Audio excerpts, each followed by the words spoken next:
नमस्कार मित्रों, हिंदी पत्रकारिता और विशेष रूप से आंचलिक लेखन के जो भी इस बारे में गंभीरता से मनन करते रहे हैं, पढ़ते रहे हैं, सोचते रहे हैं, उनके लिए ये दुखद खबर भी है कि जुगनू शारदेय, एक प्रख्यात पत्रकार अपने समय के और एक प्रख्यात हिंदी लेखक, वो नहीं रहे।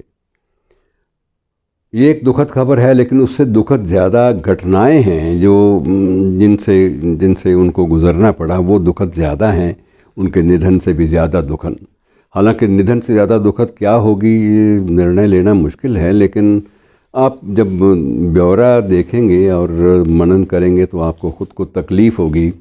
जुगनू शारदेय अपने अंतिम दिनों में एक वृद्धाश्रम में रहने पर विवश हो गए थे और एक वृद्धाश्रम में ही उनको वहाँ पर शरण मिली और वृद्धाश्रम में ही गए इसलिए थे कि इलाज कराने के लिए समुचित संसाधन नहीं थे पास में, और रहने के लिए, खाने पीने के लिए सम्मानजनक ढंग से, क्योंकि जीवन में कभी समझौता किया नहीं। जब समझौते नहीं किए तो आटे पानी के लिए, दाल के लिए क्या समझौता करना। तो इसके लिए उन्होंने वृद्धाश्रम की शरण ली, वृद्धाश्रम ने शरण दे दी।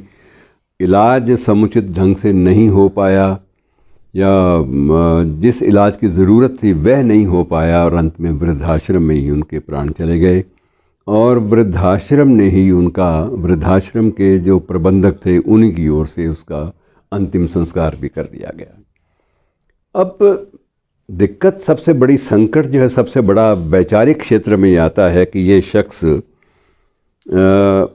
फणीश्वरनाथ रेणु का भी अभिन्न मित्र, गहरा दोस्त, धर्मवीर भारती के साथ काम करने वाला बंदा, धर्मयुग और दिनमान जैसे समाचार पत्रों में जिस शख्स ने काम किया हो, ये उस पंक्ति का लेखक और पत्रकार था, धर्मवीर भारती। और उसके बाद गणेश मंत्री के साथ, रघुवीर सहाय के साथ, सुरेंद्र प्रताप सिंह के साथ, सबके साथ काम सक्रिय रूप से करने वाला शख्स जब जाता है तो वृद्धाश्रम में जाता है, और वृद्धाश्रम में ही उसकी निधन हो जाता है, और वृद्धाश्रम में ही वो एक लावारिस की तरह से उसका दाह संस्कार होता है। लावारिस तो मैं नहीं इसलिए कहूँगा कि फिर भी उनकी, वृद्धाश्रम के जो प्रबंधकों की एक व्यापकता है, उनकी उदारता है या उनकी संवेदनशीलता है कि उन्होंने अपने यहाँ रहने वाले एक वृद्ध को सही पूरे सम्मान के साथ विदा किया। ये बात अलग है, ये उनके अपने संस्कारों की बात है।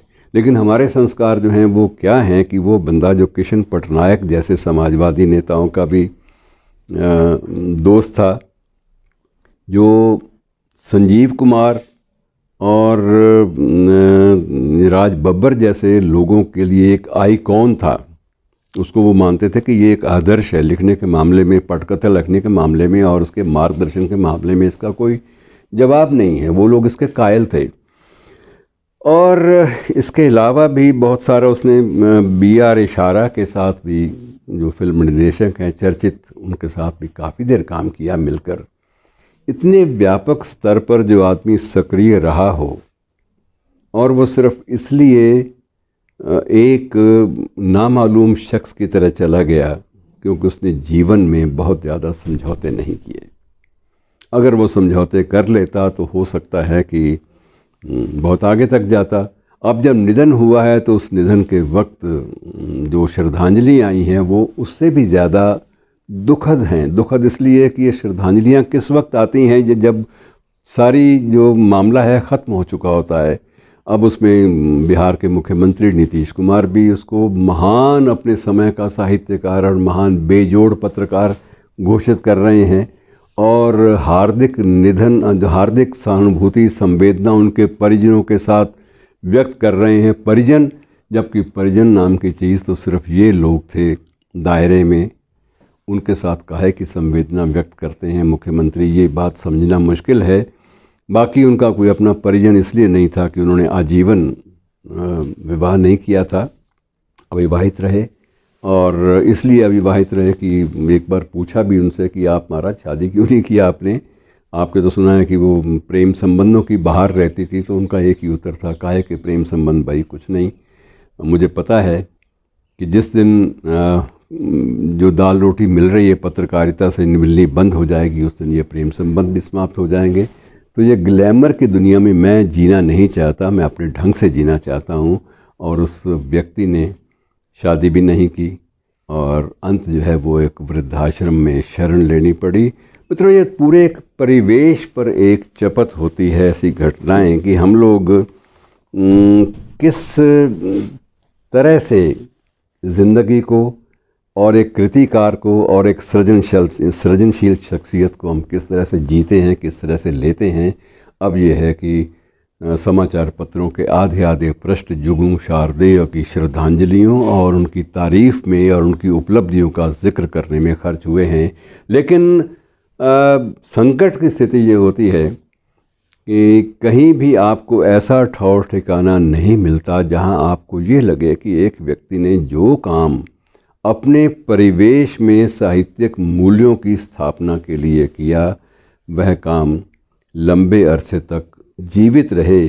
और आज स्थिति ये है कि आज अगर जुगनू शारदेय की रचनाओं को, उनके फीचर्स को, उनकी कृतियों को, उनके संस्मरणों को भी कोई लिपिबद्ध करके छपवाना चाहे तो लगता नहीं कि वो छप पाएंगे, क्योंकि प्रकाशक भी सिर्फ वही छापता है जो बिकता है। और जुगनू शारदेय जैसे लोगों को बिकना आता होता तो शायद वो इतनी गंभीर स्थिति से, इतने गंभीर दौर से उनको ना गुजरना पड़ता। तो मित्रों, ये एक परिणति है जो कई बार उदास भी करती है, लेकिन ये परिणति इस बात का भी प्रतीक है कि जब आप जीवन में समझौते करने से इनकार करते हैं, मुनकिर होते हैं, तो उस वक्त ये नहीं होता कि आपके लिए रास्ते बंद हो जाते हैं। आप अपनी सोच के मुताबिक निरंतर लिखते भी रहते हैं और ज़िंदगी को काट भी सकते हैं उन लम्हों तक जिन लम्हों पर ज़िंदगी जो है वो कहीं ना कहीं विराम लेती है। लेकिन चर्चा रहेगी 4 दिन, और 4 दिन की चर्चा के बाद एक पुराना दाग समझकर इस बात को धो दिया जाएगा, क्योंकि कोई भी इतिहास या कोई भी परिवेश अपने माथे कोई दाग नहीं लेना चाहता। और इससे बड़ा दाग क्या हो सकता है कि हम एक सृजनशील सक्रिय लेखक को एक सम्मानजनक ज़िंदगी प्रदान नहीं कर पाए। धन्यवाद।